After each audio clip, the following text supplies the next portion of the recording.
বিশ্বকাপ শুরুর আগেই ভয়াবহ কাণ্ড আমেরিকায়। আতঙ্কে ইংল্যান্ডের তারকা ফুটবলাররা। ইংল্যান্ডের বিশ্বকাপ বেস ক্যাম্পের কাছাকাছি এলাকায় বন্দুক হামলার ঘটনায় অন্তত 9 জন আহত হয়েছেন। যুক্তরাষ্ট্রের মিসৌরি অঙ্গরাজ্যের কানসাস সিটিতে এই ঘটনা ঘটেছে বলে জানা গিয়েছে। কানসাস সিটি পুলিশ বিভাগের ক্যাপ্টেন জেক বেকিনা সংবাদ মাধ্যমকে জানিয়েছেন যে ঘটনাস্থলে পৌঁছে পুলিশ দেখতে পায় যে একটি বড় জনসমাগম দ্রুত এলাকা ত্যাগ করছে। প্রথমে 3 জন প্রাপ্তবয়স্ক নারী আহত হওয়ার খবর পাওয়া যায় এবং তাদের হাসপাতালে ভর্তি করা হয়। পরে আহতের সংখ্যা বেড়ে 9 জনে পৌঁছায়। ঘটনাটি এমন এক সময় ঘটল যখন কয়েকদিন আগেই Kansas city board of police commissioners বিশ্বকাপকে সামনে রেখে নিরাপত্তা জোরদারের জন্য $1,70,00,000 একটি ফেডারেল অনুদান গ্রহণ করেছে। কানসাস সিটি পুলিশ বিভাগের ডেপুটি চিফ ডেরেক ম্যাককালাম জানিয়েছেন, অর্থায়ন নিয়ে অনিশ্চয়তা থাকলেও নিরাপত্তা পরিকল্পনার কাজ অব্যাহত রাখা হয়েছিল। বর্তমানে ইংল্যান্ড দল ফ্লোরিডায় বিশ্বকাপের প্রস্তুতি নিচ্ছে।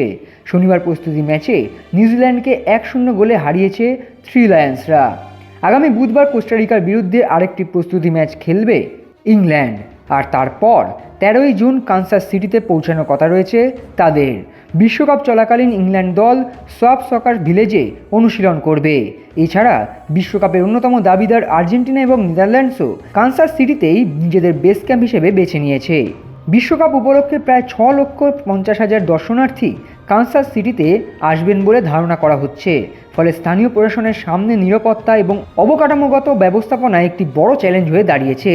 এবং বিশ্বকাপ শুরুর 2-3 দিন আগেই এমন ঘটনা চমকে দিয়েছে গোটা ফুটবল বিশ্বকে।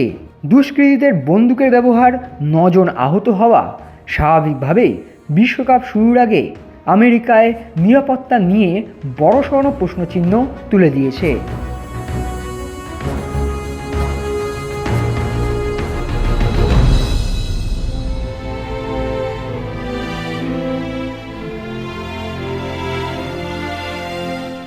extra time.